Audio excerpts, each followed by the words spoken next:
This episode of Bend the Knee is brought to you by a bannerman has no name, whose words are, on the morrow, at the turn of the moon, a year from this day, it will come.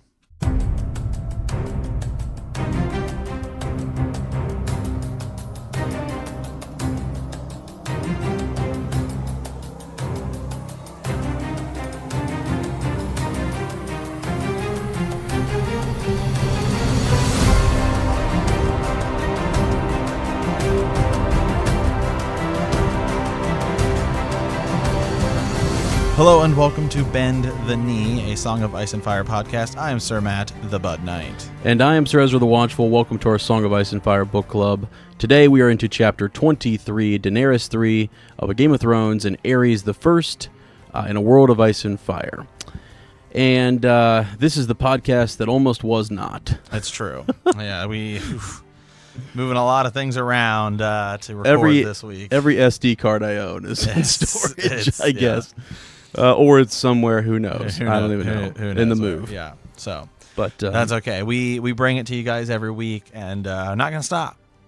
Try and stop us. We have deadlines. Try and stop us, you know? okay? We have deadlines. You know what? I'll go ahead and say it, Matt. Other podcasts don't. Other podcasts are willy-nilly. I guess maybe we'll record, and then 6 months later. Yeah. No, we don't do that. Sorry. Yeah. Sorry, Rebel Watch. You're dead. You're dead. I'm going to go ahead and say it. Okay. There you go. Dead. Yeah. All right, here we go. That's the first non-shout out we've given a podcast on And this. it's well, because it's a negative. It is. It's true. Yeah. So just gosh. Things been boiling up. Things have been getting on. Sir Ezra the Watchful's just getting fired up here. I'm moving. Mm-hmm. It's a new day. It is kind of a new beginning. I kind of on the drive here. I was just thinking to myself, like, I'm so busy that I'm like, things let the past die. Yeah. Things need to just go away. Yeah, it's true, we've got new stuff. It's true, and sometimes you just have to be born anew with fire and blood. That's right. And it's coming soon, so that's... It actually really is. I'm really, really, really looking forward to that. So, fire and blood coming soon, guys. Also, just real quick, shout out to the listeners. Yeah. I just looked at our monthly numbers, and once again, new record high for us. Yep. So we really do appreciate you guys. I mean, cannot tell you enough how much we appreciate how active you guys are in the community. And we've been asked about it. Groups coming. Yeah, absolutely. For sure. This, I mean, for example, today and tomorrow I will have had, we're recording, right, ahead of time here, whatever, but showings in my house, all sorts of stuff going on, moving, but the Facebook group is coming. Patreon episode got delayed last month because of Sir Ezra, and so it's okay. I don't even have a computer hooked up right now. I know. I don't even know how I'm going to edit this episode after we're done. That's where I'm at. I know. I'm good on a plane tomorrow. Yeah, so Matt's out of here. Matt's out of here. I'm on a plane tomorrow, so... But no, honestly though, I mean, we really do thank you guys because it's and you're honestly the reason we're sitting upstairs in this hot attic of a room. Yeah. We had to shut the AC off. You know what? We also shut the AC off because we want a good quality podcast. It's true. Okay. I actually thought it was fine with it on, but you know what? We said let's not run the risk. Maybe an electrical surge happens. I don't know. We don't know. So we're gonna make sure that this thing is running smooth. So it's true. Yeah. Well, things should slow down for Sir Ezra here in about the next couple weeks, and then things will start ramping up for me. So it's just the way life goes. It's just the way life goes. And then Fire and Blood will be out, and soon it'll be back to. But that'll be a good. It will be. Like right now, it's a good busy. So don't get us wrong. Although we are busy, it's been good things, and we want to have more interactions. Okay, for example, I just got a couple different people from the Facebook page who added me. I've been talking on Facebook to Lord Adam Parker and things like that. So I'm not always super active on there just because I'm doing other behind-the-scenes stuff. But you guys can definitely hit me up. Tag me in a post or whatever. If you got something you want to say in the community tab, or once we get the Facebook page going or the group Facebook going. Group, yeah. Love to have some conversations with you. I mean, Sir Gibbs, I know he's just itching to kind of set me straight on a few things. So let's have at it. Yeah. All right here. Well, guys, want to go ahead and plug our phone number 614-547-2350, which is what we like to call the Weirwood Network. You can call and send us about a 3-minute voicemail to the show, or send us a raven at btkcast@gmail.com. Let's go ahead and move on over to the small council. Already talked a little bit about our lives Sir Ezra, anything else you just want to toss in there? Oh gosh, no, I don't think so. I think we talked about how busy we are. They're just really for this, it's updates on the podcast. So anyone who haven't hit up for a T-shirt yet, if you're new to the $10 tier, hit us up there. On Patreon, and I'll make sure I get you a shirt. Regine, I've got one. I got something in the mail coming for you, but it's international shipping, so it's going to take a bit. It takes a little bit to get there. So stay tuned for that. But yeah, that's it for me. Yeah, absolutely. And anybody else who needs a sigil, just make sure you hit me up. I think I'm mostly caught up on them. Yeah. But some people just need to hit me back up, and we can get them going. Yeah, Bannerman has no name. For example, hit us up and got his words, current. So in the doc, if you go to the Patreon page and you look at the doc, you'll see your name, your region, all that good stuff. You can actually make a comment. I think this doc is I've created it to where you can make a comment. Let me know. Just put a comment in there what you'd like your words to be, region, anything fun you want me to put in there, because we use that. I look at this doc when we're going through the show, because the more patrons we get, we try to use your names in the show. We want you to have an influence and to really be able to partake. So we need to know what house you're from, the region, words, all that good stuff. Yeah. So, all right. Well, there's not really a lot of show news right now. We're kind of in a lull. But yeah, there's not really. Not much. Not much. When you say not much, do you mean nothing, or I mean just about nothing? I follow this Facebook page. It's a Game of Thrones memes page, and every day they post a new picture, and they're like 330 days without Game of Thrones, and it's like it just gets progressively worse and worse. And so now, like today's was a picture of like Dany like in the Dothraki Sea, where she's just like her hair is all like strung out. Yeah, she's just a mess, which is what we'll be talking about today. That's right. But first, let's go and head on over to the Maester's study, and today we're going to be talking about Aerys the First. So last week we were talking about Darren the Good. And now we're into Aerys the First. And actually, Sir Ezra, this chapter, kind of short.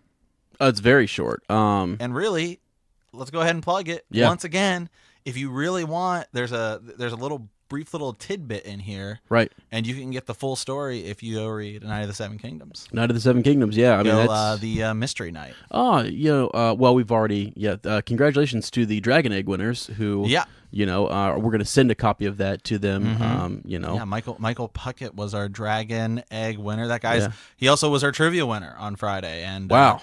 I know he's coming on strong. He is somebody who tries every week, and he always comes in like third or fourth. And he beat Sir Robbie of Newcastle by literally 1 minute. Wow. For the trivia, Last week I tripped people up. I posted it at 7 instead of 6. I think that's why you won. I think that's why he won. That's why he got Lord Ironbarger's like, are you kidding me? I think it's why he got it. Yeah. That's cool. So, all right, let's go ahead and head on to Aerys the First. Yeah.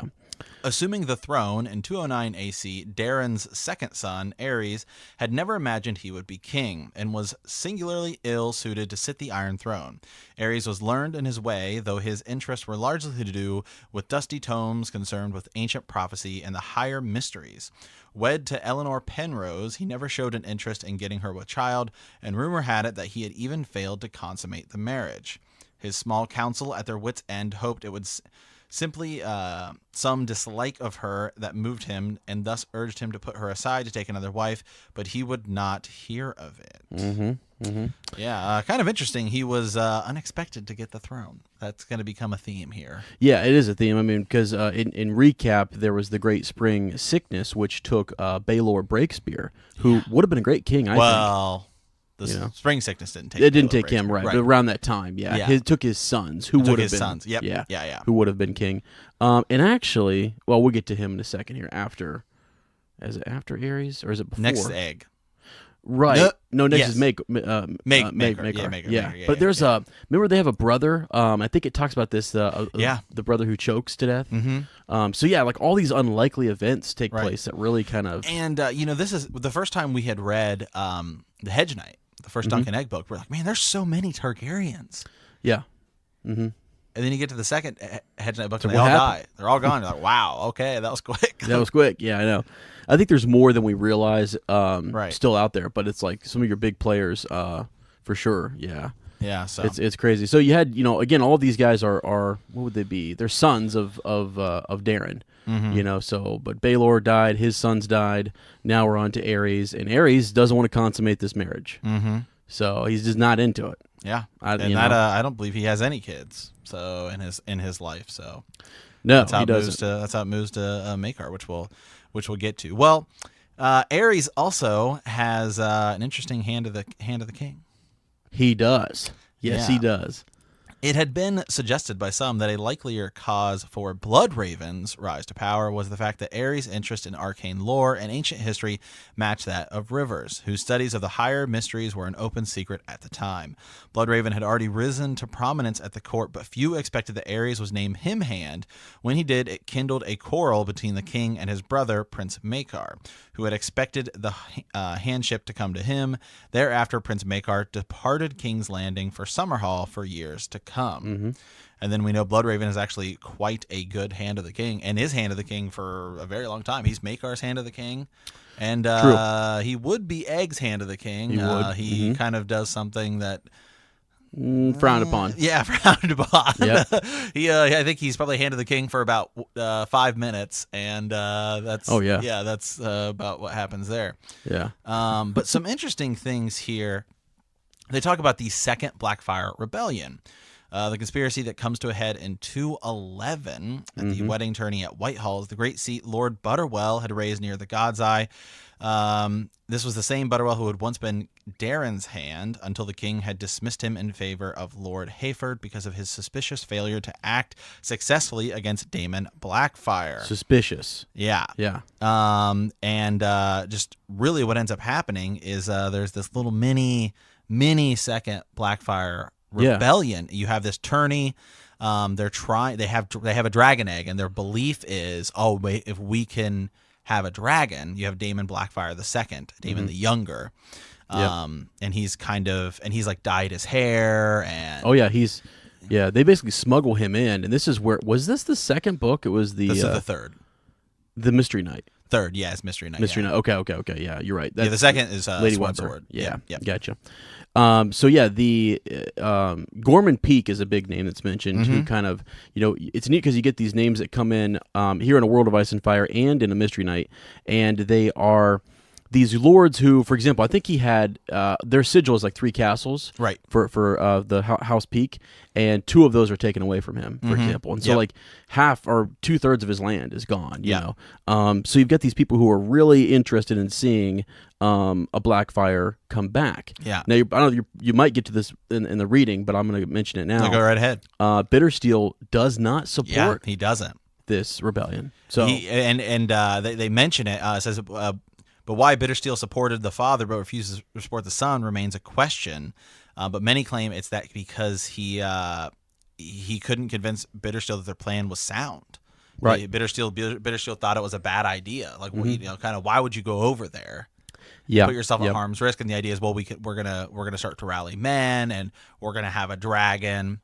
And really, it gets kind of shut down by one person. To be quite honest, it gets, and that is Sir Duncan the Tall. Yeah, this isn't really mentioned in the World of Ice and Fire. In the World of Ice and Fire here, but essentially what happens is Sir Duncan the Tall is at this tournament, and he has soon to be Aegon the Fifth with him, and Sir Duncan loses to what is that? The snail. The snail guy. The snail. I always forget his actual look him up. His actual name, but he's this knight who is really good at jousting, but he specifically loses in like he'll get to like the semifinals, and then he'll just let himself lose, and he bets like against himself. Underleaf. Yeah. And because he doesn't, he's like, well, I could win. He's like, but I probably wouldn't win the top of the tilt. Well, and also if he wins too many, people will stop. Because he's got his squire placing bets either for or against him to make money. Yeah, to make money. Yeah. So he's like, well, I'm good enough to beat. I'm good enough to make it to the semifinals, but yeah. It's not worth it for me to go further. I'd get hurt, exactly. And he tries to convince Duncan that you should come with me, and you should be like, we should get you like a black armor, and people will be like, oh, look at that guy, he's huge, right? Because Duncan's not very good at jousting, right? Yep. He's much better in the field. Yeah. And so it's just, so the money they'd be placing bets on Sir Dunk, and then he, right. So that's kind of why Sir Duncan is there. Sir Duncan and Egg are there, right? And then they kind of run into some other people, and some antics ensue. They kind of realize Blackfire kind of realizes who Egg is, and kind of it's a whole. And then at the end, Bloodraven shows up and puts an end to all of it. So yeah, and just another, again, I have to keep plugging this book. So good. So when they start off, they come across a bunch of hedge knights. Yeah. Sir Maynard Plum is in there. Sir Kyle the Cat of Misty Moor is there. Sir Glendon Ball. Fireball is there, yeah. So some really cool characters that he meets in the beginning, and it's believed that Maynard Plum is actually Bloodraven in disguise. Yeah. So Bloodraven may have actually been there the entire time. Maybe been glamoring. Exactly. Yeah. So there's definitely some cool stuff in there. There's definitely some cool stuff, and you learn a lot more about the Blackfire Rebellions in. The first one doesn't really have it, but the second and third definitely do a Sworn Sword and a Mystery Knight. So for sure. All right, so back to Aerys. Back to King Aerys. Then that's kind of really it. This chapter is quite short. It talks then a little bit about the second Blackfire Rebellion. Basically, it's put down before it starts. Yeah. Yep. And King Aerys really just sits the Iron Throne for about 2 more years, and then I think he just dies of a natural death. Yeah, he does, and so it mentions one more thing that's kind of interesting, which is it just briefly touches on it. I'm not sure. I think we're going to get more later on, because it actually says in this Word of Ice and Fire that much is known about the events of the third Blackfire. Does it say much is unknown or much is known about the third Blackfire Rebellion? Well, I'll read what I have here, which is just that the third Blackfire Rebellion was launched in 219 AC, and it ended with the capture of Aegor Rivers and the death of Hagen Blackfire. So after Daemon, these are again sons of Daemon, because remember he had a awesome marriage and was having all sorts of kids. So Hagen is actually supported by Bittersteel, and they come back and they try to take advantage of the fact that Aerys is actually kind of bookish and weak. I think they that they have a chance to maybe overthrow him. Interesting point too. I forgot to mention this.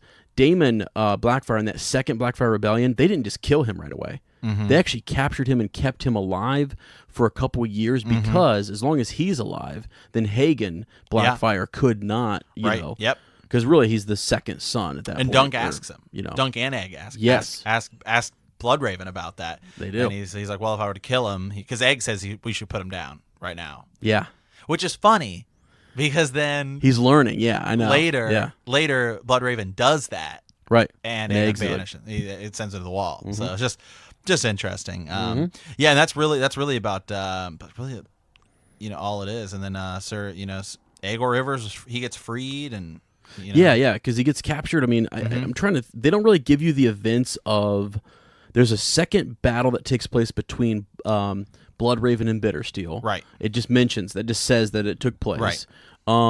Prince Aeryn, who was like a nut job, is a part of this as well. Yeah, and he actually this is another thing. It doesn't mention here, but Prince Aeryn Brightflame, as he's known, was actually exiled to Essos. Right. Due to the events that happened in the first Dunk and Egg book. Yep. We actually touched on we touched Egg's older brother. Yeah, Egg's older brother. We touched a little bit about that, and when you get to Egg, Prince Aeryn actually has a son, and we'll get to this, in a couple weeks. He has a son, and he's overlooked because people were so nervous because Aeryn Brightflame's kind of a jerk, and he names his son Maegor, and so they're really not about that. Right. Yeah. So, and then we'll get to next week. We'll get to King Maekar and his sons, and another very prominent character who's actually still alive and in the current books, and that is Aemon Targaryen, better known as Maester Aemon. Yeah, so I know. He's really like the first. I mean, with Bloodraven is around as the three-eyed crow, but Maester Aemon's really like the first character that is actually still alive that we get to meet in the main series. Right. So. Yep. So we're getting close. Yeah, for sure. Yeah. All right. So next week we'll be on Maekar the First. And yeah, really, if you want more info on Aerys, you kind of go read Knight of the Seven Kingdoms, the 3 Hedge Knight book, or the 3 Duncan Egg books. You do, and for reference, the first Hedge Knight starts and Daenerys is actually king. So you get that whole the spring sickness, Baelor Breakspear dying type of situation, and really you think, well, this is spoiler information. It's not actually, because the story is not about those other historical figures. It's about the ins and outs of Dunk. Yeah, it is. And so you it's can't really spoil that for you, because that's... Yeah, it's not about the Targaryens, actually. It's and the thing that we talk about it a lot, but the reason it's my favorite, those are my, and the Hedge Knight specifically is just my favorite. Is just because there's less weight to it than Game of Thrones. Right. It is I don't want to say it's aimed at a younger audience, but it's definitely just like, going into it, like this is just a little story. It's like a self-contained kind of thing. You could read any one of them as like a self-contained story. Oh yeah, absolutely. Yeah, for sure. Yeah, and the audiobook version is the version I you have to listen to it if you can. Harry Lloyd, the guy who plays Prince Viserys, you're like, oh, he's a jerk, does a great job. It's so good. It's so I don't think it would be difficult now for me to watch, like if they decided they wanted to do it, right? Like to see, because I just have his voice as Dunk. I know it's great. So. I know. So all right. Well, speaking of Viserys, we're gonna get to him here a little bit. Let's go ahead and jump into the reread. So recap of last week, we were in Arya 2. Arya was unhappy in King's Landing. She abandons her father's dinner. He comes to her room and find out she has not really a sword, more so a needle. Yeah, she's got a needle. Yeah, she's got a needle, and he decides not to take the sword away, and that she needs to learn how to use it. So we get to meet Jack and Jahar. Oh, I mean Syrio Farrell. So the new dancing teacher, new dancing instructor. So all right. So this week we're in Daenerys 3, but the last time we were with Daenerys, she was getting married to Khal Drogo in a ceremony that lasts all day with a dozen deaths. When night falls, Drogo takes Daenerys for a long ride before making love. Mm-hmm. So this week we are in Daenerys 3. Daenerys learns to embrace her life in Drogo's khalasar and stands up to Viserys for the first time. Afterward, when Drogo leaves with her, they go off to partake in some activities, some adult activities. Yep. And she kind of does some mounting. She Rather than him, and then we learned that she's with child. She is, yeah, on her 14th name day, I believe. It is, yeah. So. Yeah, it's crazy to think too. You kind of remember that Jon and her are close in age, and kind of the show when we watch it, I always get saturated with those showisms, I'll call them. But yeah, so I'm gonna just do a couple quick in my mind, Sir Matt's broken this down into thirds for us this week. So we've got the first third, not a queen, a khaleesi.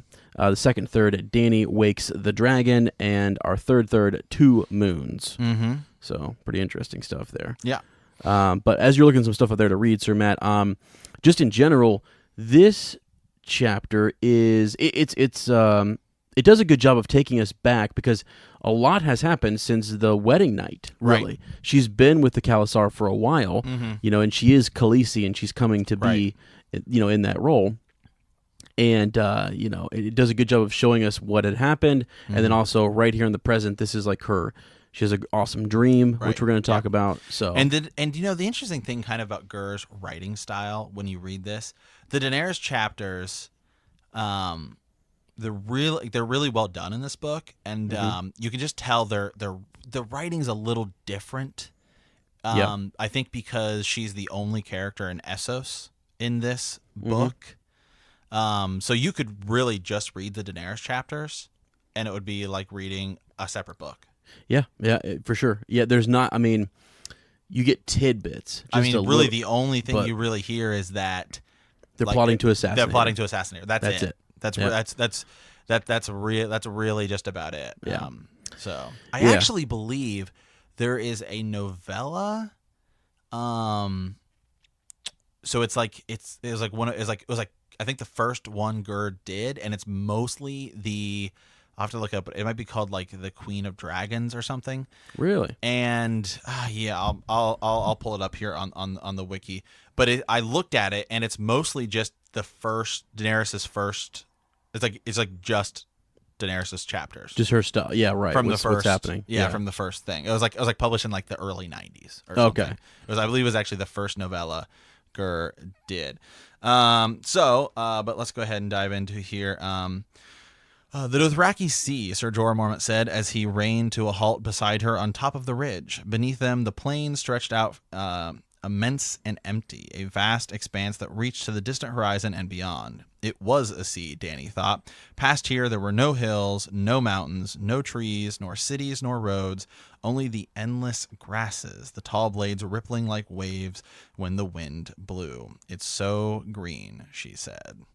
So, yeah, then they go on to talk about what it looks like when it blooms and how it's like a sea of red, which I just kind of thought was interesting. When they're talking about that grass, too, don't they mention that, is it the idea that I forget what it's called. It gets kind of pale. It's like ghost grass or whatever, and it's going to like consume the world or whatever. Yeah, the Dothraki believe at some point that it's going to consume the whole world. Yeah, so I thought that was kind of neat. She wants, obviously doesn't want to hear all of that. It's kind of like, oh, that's weird. I just want to enjoy the beautiful setting that they're in. But they start to kind of bring in different things from the east, and I mean the far east. We're talking eventually we're going to mention Ashai.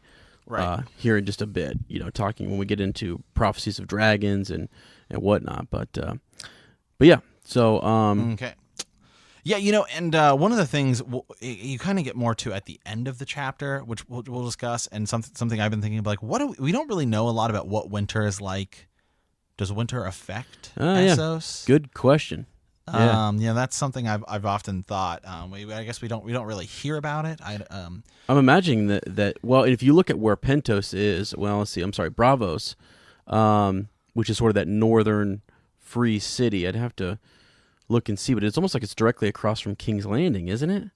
I'd have to think here. I'd have to see a map, but you almost wonder if there's not, it's kind of the sea. There's like a sea above them that might be frozen, perhaps, or have something going on. But yeah, you're right. We don't really hear a whole lot about it. Yeah. So okay. Just so some other things. So Daenerys and Jorah are kind of looking over the Dothraki Sea, and then she's kind of looking around, noticing some things. Is that her brother's having a bad time out here? Doesn't really like it. Looks miserable. Yeah, her brother was miserable out here. He ought never come. Magister Illyrio had urged him to wait in Pentos, had offered him the hospitality of his manse, but Viserys would have none of it. He would stay with Drogo until the debt had been paid, until he had the crown he had been promised. Which, well, we'll get to that. Yep. So, and if he tries to cheat me, he will learn to his sorrow what it means to wake the dragon. Just laugh. Here's the thing. I always joke that I think Renly's the dumbest character in the first. Like, Renly's the dumbest character because he has no right to the throne. It's just because I forget about Viserys. Yeah, I know. Like, you kind of just forget he's a character because he dies so early. Yeah, and it's spoiler. So yeah, it's just always like, oh yeah, I always forget about him. So it's just weird. He had a touch of being a prince, and then it's all stripped away from him. So. I don't know, it just kind of sucks. But yeah, he should have stayed back in Pentos. Yeah, he definitely should. So I guess the question though is, did Magister Illyrio want him to stay in Pentos? Possibly. What's the what is the I don't know. He believes though that he is the true heir, right? So whoever, if Illyrio's working some other angle, I have to imagine they're not going to be staying in the same house. That young Griff is elsewhere. So yeah, so I don't know. You never know. So okay, so then basically what happens is then we kind of go into like an internal kind of thought process with Dany. And she's thinking back over the past couple of weeks. So this is something we had talked about. We had talked about how. Do you remember it was during the second Dany chapter? I believe it was Lady Kelsey who sent us a raven talking about how the show was different than the books, and that seemed like more like they kind of liked each other. And we had kind of mentioned, it seems more like he's like raping her in the show. So and I actually maybe was kind of incorrect here. when I did that in the past episode. So it says he always took her from behind, Dothraki fashion, for which Dany was grateful. That way her lord husband could not see the tears and the wet in her face and to muffle her cries of pain. Mm-hmm. Yeah. It's kind of ambiguous here as to whether she's not actually in, like, whether, because it's written in around her talking about, like, it's really like the horse riding and the lifestyle. Oh, everything, the whole life, everything. So it is kind of, I'll just say, I don't know. Flat out, it says, it's talking about how she's, that after each day of, like, when she first started writing, she has open sores. Yeah. On her ass. Yeah. You know what I mean? She's inside of her thighs. She's got, she's got sores going on. Her body over time hardens to that, calluses up. Absolutely, yeah. And so I think I'm with you on that, because, like, there's a lot of, she'd be writing for a whole day, be sore, go in, she gets no attention from anybody. She's all alone. She mentions that too. And then her husband comes and takes her. Yeah. And she's still sore, and he doesn't go easy on her either. No, it says that. Yeah. It's just sort of his way. He doesn't even, they can't even really communicate very well too. That she's learned how to communicate with him over this time. Yeah, but too. I will agree with Lady Kelsey. I do actually think, now having done this chapter again, I do actually think she actually probably does love Khal Drogo. Yeah, it definitely is a difference than in the show. It's a growing love too. They have to. I think as she's growing into her role of khaleesi. She's like, I'm not a queen, I'm a khaleesi. Yeah, right. Yeah, she's starting to say, like, this is. She loves the land. She starts to kind of appreciate it and stuff. So yeah. And so we had talked. Anyway, we had talked about that in that previous episode, talking about, like, why they chose to do that in the show. And now I'm thinking back more on it, and I'm just thinking probably a combination of things. One, to make it just show how terrible the Dothraki Sea is, like, in a shorter period of time, and two, also to show kind of show Dany as a strong character. Like, this is what I've kind of had to overcome. Mm-hmm. Yeah. So, yep. And it is kind of her learning how to play the Game of Thrones in a different way. It's really like the first thing she does to learn. So, right. So then anyway, she kind of has a dream. She does. Yes. She kind of has a dream, and there's some interesting things in here. There was. Oh, sorry, my Kindle turned off here. There was only her and the dragon. Its scales were black as night, wet and slick with blood. Her blood, Dany sensed. Its eyes were pools of molten magma, and when it opened its mouth, the flame came roaring out in a hot jet. She could hear it singing to her. She opened her arms to the fire, embraced it, let her swallow her whole, let it cleanse her and temper her and scour her clean. She could feel her flesh sear and blacken and slot away, could hear the blood boil and turn to steam, yet there was no pain. She felt strong and new and fierce. And then, strangely, the next day, she feels fine. She feels stronger, doesn't she? So here's a question. Yeah. Mm-hmm. What all powers does she have? Well, not only that, but so let's go back a couple chapters. Mm-hmm. We had a conversation between Jon and Tyrion about dragon dreams. Yeah. Mm-hmm. And now we have a dragon dream. Right. Before Daenerys has any other dragon dreams. Mm-hmm. Yep. So we had been told about dragon dreams from two characters who a lot of people believe are also dragons, Sir Ezra. Yeah, that's true. So just people believe that. Just bringing that up. Yes. No, it is interesting, and it's sort of like, and you can tell in this dream, right? This becomes like a dream of strength. It's almost like an awakening inside of her, like a power. I maybe the power was always there in her blood, but yet it's just sort of like she's realizing it. It's coming to be. She's more in tune with her body, because she's stronger as she comes out of this. It talks about her blood boiling at one point and like her flesh melting off and things, but yet she feels no pain. And so you've got this foreshadowing going on there. It's just really neat. I don't know, the whole empowering nature of this dream, because it seems to actually give her physical strength. It actually hardens her body a little bit as she, works through this. Because remember, right before she had that dream, she wanted to kill herself. Yes. She planned to kill herself that night, and then she has, or the next day or whatever, and and the dragon comes to her. The dragon is woke. Okay. Yeah. It is. Yeah. It is woke up in here. All right. So, yeah. Anyways, pretty neat, and we'll get back to the dragon waking here in just a bit. Actually. Yeah. So basically, then it just goes on to talk about they're riding for a bit, and Dany kind of halts the Khalasar. Yeah. And she commands that they stop. Yeah, she commands that they stop. And the next thing you know, someone shows up. Viserys, you dare, he screamed at her. You give commands to me. To me. He vaults off his horse, stumbling as he lands. His face was flushed as he struggled back to his feet. Grabbed her. Have you forgotten who you are? Look at you. Look at you. Dany did not need to look. She was barefoot with oiled hair, wearing Dothraki riding leathers. He goes on. He's screaming, you do not command the dragon. Do you understand? And Dany shoves him. And Viserys kind of looks at her like, what? Yeah, well, first of all, can I ask you a question? What's up with him and titty twisters?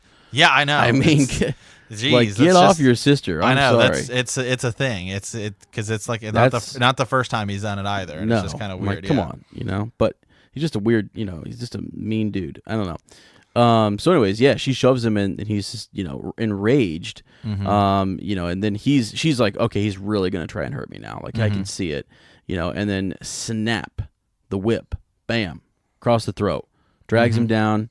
And, he's choking, he's all cut up and things. And this is the point where Jorah Mormont, shows up. And he's kind of like, he's apologizing. Like, I told him this would happen. I told him if he followed you, this is what was going to happen. And, Viserys doesn't listen. It's unfortunate. He's had no one to really, everyone laughs behind his back and no one kind of says stuff to his face. You would think as the Beggar King growing up and going from place to place, he would start to realize his place, and that might harden him and he'd be more conniving. But I think it's that time in King's Landing and in the palace, the Red Keep, that really spoiled him, and he just can't get past it. He thinks he's entitled to this type of, good treatment. And the next thing you know, the Khalasar members show up, bam, slap him, around the neck with a whip, and they're basically like, hey, should we kill him? Yeah. I mean, right then and there, she could have. Yeah, she could have. Sure. Yeah.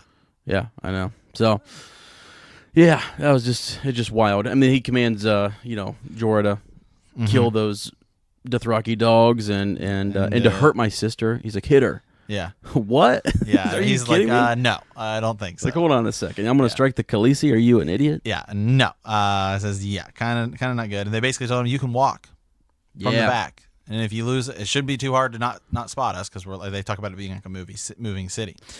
And then this is kind of interesting. I hit him, she said, wonder in her voice, her speaking to Jorah Mormont. Now that it was over, it seemed like a strange dream that she had dreamed. Sir Jorah, do you think he'll be angry when he gets back? She shivered. I woke the dragon, didn't I? Sir Jorah snorted. Can you wake the dead, girl? Just that line, that line right there. Your brother Rhaegar was the last dragon, and he died on the Trident. Viserys is less than a shadow of a snake. But just that line Did he die there, on the Trident? Can you wake the dead? Yeah. Because, your brother, Rhaegar, was the last dragon. Well, I mean, there's more about that, too. The dragons themselves are dead. Then we have trying to wake, essentially, you're pulling Khal Drogo, keeping him alive.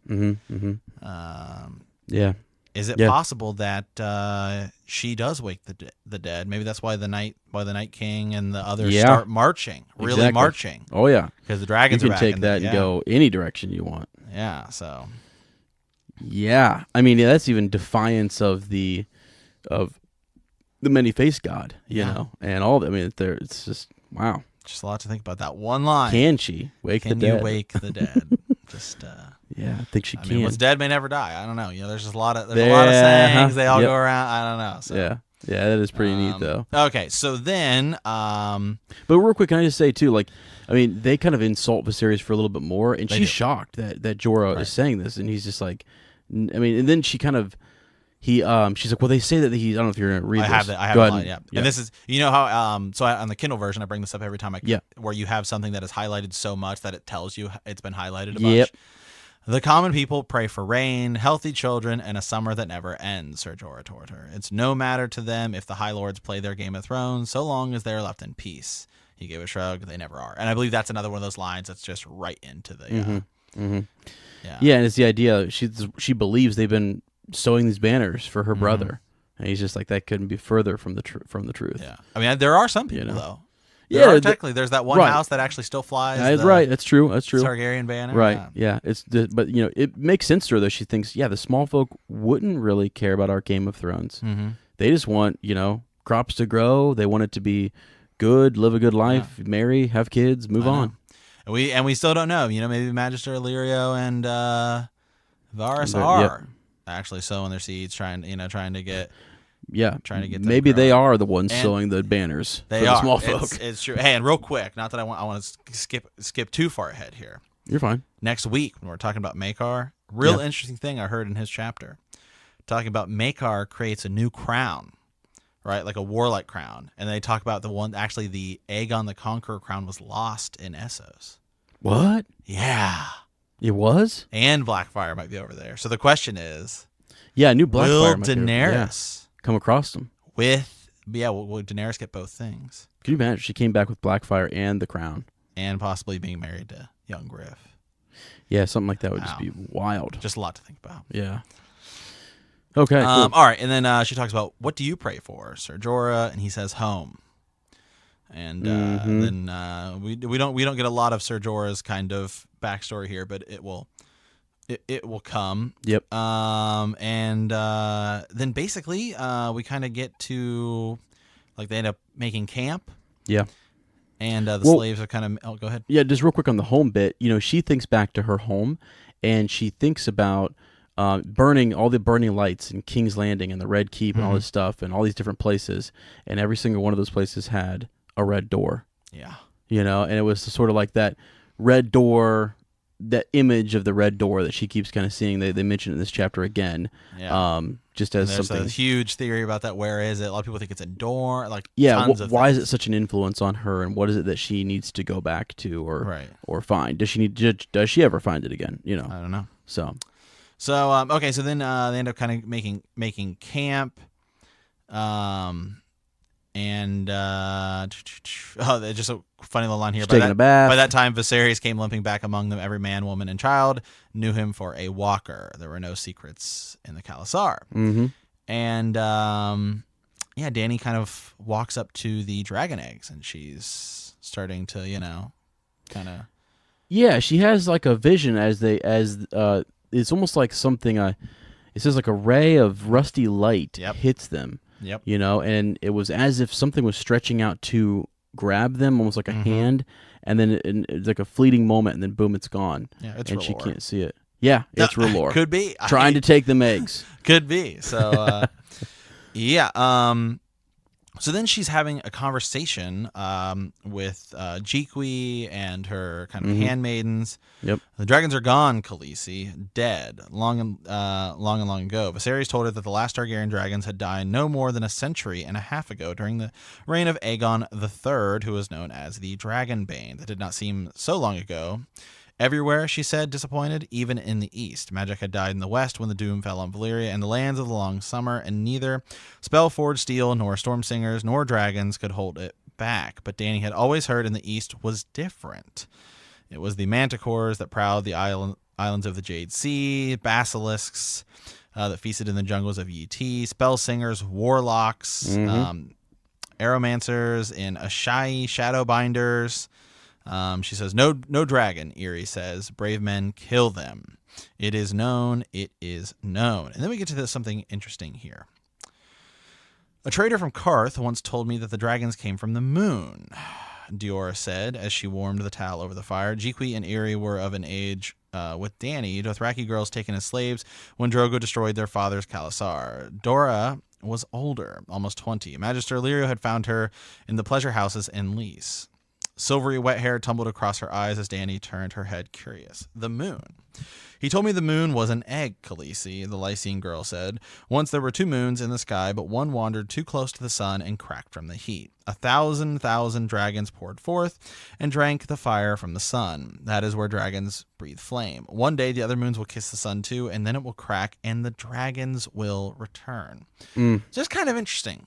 We have this Essosian... Is that the proper? I think that's right. The way to say it. Yep. This Essosian prophecy here about dragons. And kind of this idea of the moon, I guess, which does kind of represent light. but it also kind of represents darkness. Yeah, it's because you think it's of the moon, you think of night. Well, and you think of a song of ice and fire, and the idea that the moon, which is cold, being cracked open by the sun, right? And then those creatures are kind of a mixture of both, right? Ice and fire. According to that prophecy, right? Yeah, if you kind of look at it, you kind of look at it like drinking the fire and stuff like that. Yeah, just different. It's very very different. Yeah. But it's interesting. I think the idea too is that they all believe that dragons will return. Yeah. And actually, it's just Ashai is so far away that if there are dragons there, not a lot of word travels from Ashai. I don't think people really know what's going on over there. So it's shrouded in a lot of mystery. The Fifth sent people to Ashai to learn about dragons and stuff. They don't really come back, do they? No. So I don't know. Yeah, So just some interesting things here, and then basically the chapter ends. She does a little writing. She does. It's pretty much the same as it is in the show, except in the book they're outside. Mm-hmm. Yeah. Is really like the only difference. But yeah.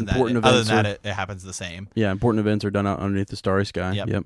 So and then they basically the next day they're like, you're with child, khaleesi. Right, yeah, and it actually says that now at this point they're on the far side of the Dothraki Sea. Right. So yeah, it just shows you time passing. I mean, she's out there for a long time, just marching around with Khalasar. So, yeah, but because it's funny, it's like Khal Drogo rides all the way over to Pentos, right, where they could literally just go to King's Landing, like. And he literally takes them all the way back. Yeah. And it's like all the way across Essos, like completely on the other side of Essos. Absolutely. They're going in the opposite direction. Then they would have to come all the way back. And Viserys is like that. I think that's his thing. We're going in the opposite direction. What is happening? Yeah, I mean, it's, they have to go pray. And it's like, oh my gosh. Like, literally, it's like, it's going to take a year. Like, it's going to take a year. Oh, yeah. When you could, like, they could probably go, I don't know, actually. It probably is. For all things better, had they tried to conquer Westeros right then and there, let's say they all decided, with Robert Baratheon still alive and Ned Stark coming to be hand of the king. You had some smart people there, Yeah, there would be, I think that, maybe Cersei's plan to get rid of Robert would be put on hold, or maybe it would just be, let's hope he dies in battle, and then it wouldn't be as suspected. Right. Because Robert, Robert... If a Targaryen king is coming, Robert Baratheon's going out in the field and nothing is stopping him. Well, and he probably would get killed, unfortunately. Right, and I think a lot of the houses that benefited, it's basically every house, it's every kingdom except for Dorne. Really benefited from Robert's rebellion. Right. So, maybe the Iron Islands and stuff like that. But the rest of them are pretty, like, Lannisters are kind of like, they're iffy or whatever, but they're not hoping the Targaryens return, I mean, they're in a really good place now. Yeah. So, anyways, so I don't know. There's that. That's the end of the chapter though, right? That is it. Yeah. And I think it's a while before we hear from Dany again. I think it's another one of these, we'll get a lot of other chapters. Right. Yeah, like next week, I believe we're back to Bran. We don't hear from Dany again for... Wow, Daenerys chapter 4. 1, 2, 3... We've got about 12 chapters. So it's going to be a while before we hear from Daenerys again. Yeah. So this is why I think it's kind of cool how we started including the last POV chapter. That way, if you want to... I don't know how the podcast will sound going through it that way, but... Well, it's just nice to kind of remind everybody where those characters were, because as you said, been such a long time since we heard from her, and it will be a long time since we heard from her again. And it's been 12 chapters since we heard from her, and it's going to be another 12, so... Right. Yep. So, okay, let's go ahead and we got a Raven, Sir Ezra? So this is Lady Kelsey of Lethbridge. Actually sent us a Raven. This is just kind of her origin story here. So, hello, sirs. I really enjoyed listening to your story of how you got into Gur's world. I'm pretty new to the world, but I have jumped in head first. It's the only way to do it, really. You got to just dive in there and get after it. Yeah. I don't think I would have done it any other way.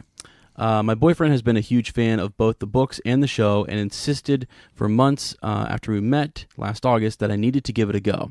We decided to start off with the show, and after about 2 minutes, I was hooked. Everything about Game of Thrones intrigued me. We powered through all 7 seasons in a few weeks, watching 3 to 4 episodes a day. That's how you do it. Yeah. I mean, that's how you do it. Like that's some dedication. During the week and all day on the weekends, just binging. That's awesome. Like I said, I was hooked after we finished watching the show. After we finished watching the show, once we then started over. Okay, cool. So the second time watching all of the audio commentaries. Yeah, if you get the Blu-ray, if you can actually go buy that, there's a lot of extra bonus stuff, in that, because I have HBO Go and I'm like, I need to go buy all that extra stuff because I see it on YouTube. I'm gonna wait till next year because right now you can buy on Amazon. You can buy seasons 1 through 7 on Blu-ray for about $150, which is actually not a bad deal at all. I'm gonna imagine there's gonna be next year. There's gonna be some huge master collection. Yeah, me too. You can buy all 8 seasons, right? For like $200 or something. And I'm just gonna do it because that's gonna be like the collector's edition. Oh yeah. Then you get it all in one go. Yep. Okay, so after my second watch of the show, I started reading the first book, and we watched the episodes as I reached certain plot markers in the book. After I finished the first book, I started looking for more and more and more. That's when I got into watching YouTube videos and podcasts. The last 6 months, I've fallen deep into the world of Ice and Fire, and I'm only falling deeper and deeper, endlessly and without complaint. Thank you so much for your wonderful role that you play in my Game of Thrones journey. I look forward to new episodes first thing in the morning, twice a week, and all the exploration you encourage me to do on my own. Talk to you soon, Lady Kelsey of Lethbridge. Well, thank you. Lady Kelsey, we love hearing from you, and that story is honestly, I think that's a lot of people, just getting into binging the show. It's so good, and then when you paired up with the books, it's just like it's amazing because there's a lot in the show. I've sat with multiple people who have watched it. We've introduced, honestly, I have a buddy, Lane, who I'm trying to introduce to it. He's just like, who are these people? Yeah. Who's this person? They're of this house and all this kind of stuff. And even when I first started reading, it's hard to keep track of like the names. You're like, okay, oh, that's House Lannister. Oh, that's House, Stark or whatever. You got to keep track of everything. So that's just with the TV show. Then you get into the books and there's so many more names.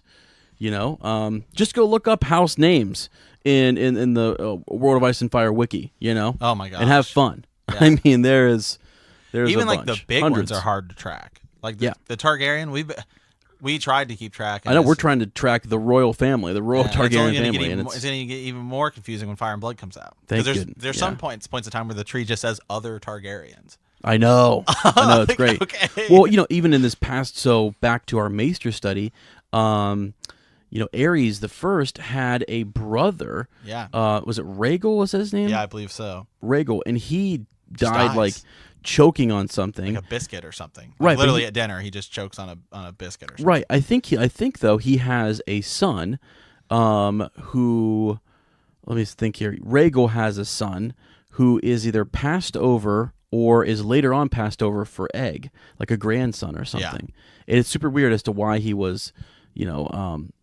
passed over and stuff. I was just kind of reading it, but there's just multiple Targaryens.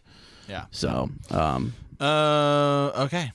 Well, is it time to man the wall? Yeah, and just last thing for the Ravens, just send us, BTK cast, send us those Ravens.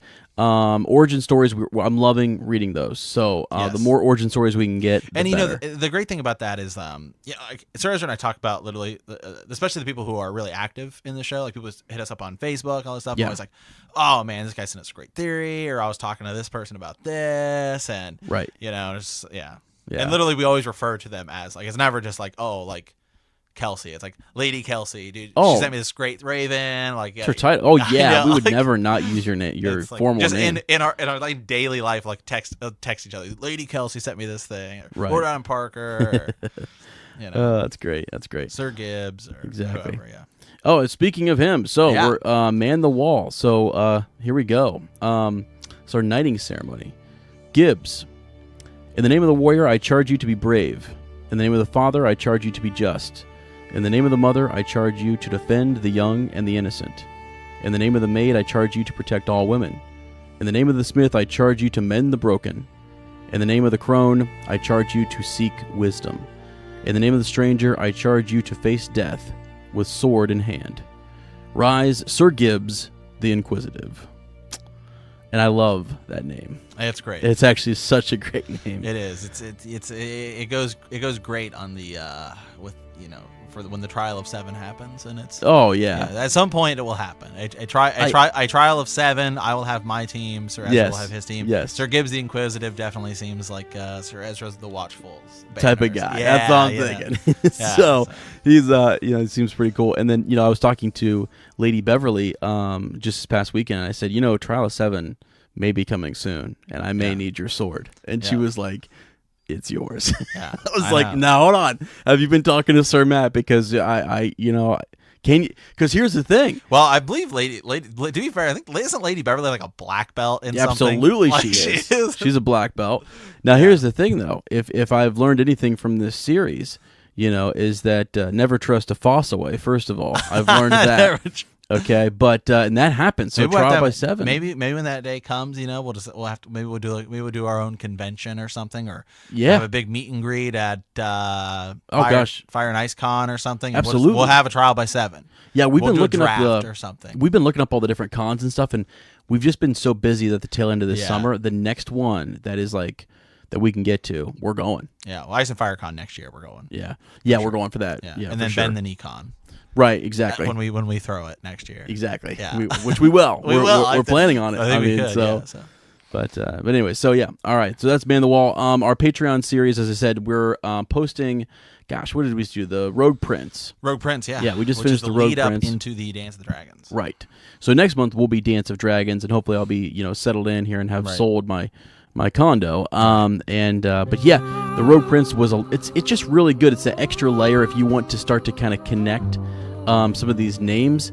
If you can nickname people, because there's just too many Daemons, there's too many Aegons, there's too many Aemons. You know what I'm saying? Oh gosh, yeah. So you got to kind of give them a name and somehow associate them. How many Rhaenys and Daenerys have we covered? Oh, I know exactly. So in that one we're talking about Daemon Targaryen, the Rogue Prince, or Viserys' brother. Yeah, Daemon Targaryen, not to be confused with Daemon Blackfire, Targaryen, who technically is also Daemon Targaryen. Yeah, I know. Do you think Gur specifically was like, I need to change his name to Blackfire? He might have. He's like, I got to straighten this out. Yeah. Well, it's crazy because they mentioned they're very similar characters. They are. It's just weird how he's. Yeah, I don't know, because the Blackfire Rebellion's been mentioned throughout the series, and so it's like, it'd be neat to really. That's why I love watching the interviews. When did all these things come into his mind? When did he conceive these different ideas? Because it's the evolution. Well, I know. Right? Fire and Blood 1, we're gonna get Dance of the Dragons. Fire and Blood 2, we're gonna get Blackfire. Right. Yeah. So. All right. Well, guys, that's it for us this week. It's time to sign off, say farewell. We want to thank you for playing the Game of Thrones. In our next episode, we will be discussing Chapter 24, Bran 4. Mm-hmm. If you like our podcast, don't forget to subscribe, like us, write a review, leave a comment, or send us a raven at btkcast@gmail.com. We will see you in a week, and remember, winter is coming.